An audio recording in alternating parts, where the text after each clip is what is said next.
సిద్దిపేట జిల్లా రైతులందరికీ కూడా విజ్ఞప్తి అండి. మనకి వాతావరణ శాఖ వారు ఆల్రెడీ ఎల్‌నినో ప్రభావం మొదలైందని చెప్పడం జరిగింది. కాబట్టి దీనివల్ల ఏమందంటే వర్షాభావ పరిస్థితులు ఉంటాయి. మనకి అనుకూలమైన వర్షాలు ఉండవు.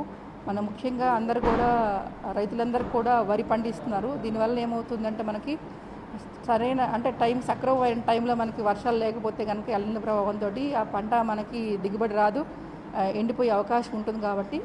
కాబట్టి సైంటిస్టులు మనకి కొన్ని వెరైటీస్ చెప్పారండి. ఒకటేమో అంటే మనకి వాటర్ సఫిషియెంట్గా ఉన్న ప్లేసెస్లో మనకి సన్న వడ్లు పండించుకోమని, అది ముఖ్యంగా ఏంటంటే ఫైన్ వెరైటీస్ మనకి ఒక 7 వెరైటీస్ మనకు సజెస్ట్ చేశారు.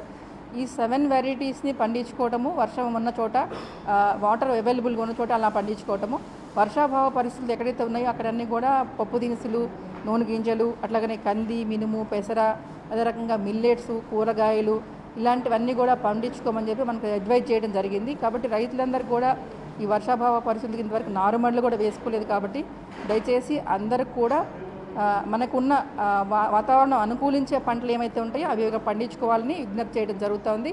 వీటన్నిటి కోసం అనేసి ప్రభుత్వం నుంచి మనకి అన్ని రైతు వేదికల్లో కూడా ఈ సీడ్ అనేది సేల్స్ అనేది స్టార్ట్ చేయడం జరిగింది ఈ రోజు నుంచి. కాబట్టి విత్తనాల మేళా అనేది ఈ రోజు నుంచి 30వ తారీఖు వరకు, నెల 30వ తారీఖు వరకు అన్ని రైతు వేదికల్లో అందుబాటులో ఉంటాయి. కాబట్టి రైతులు వాళ్ళకి కావాల్సిన విత్తనాలన్నీ కూడా అక్కడ కొనుగోలు చేయమని సూచించడం జరుగుతుంది. దయచేసి గమనించగలరు.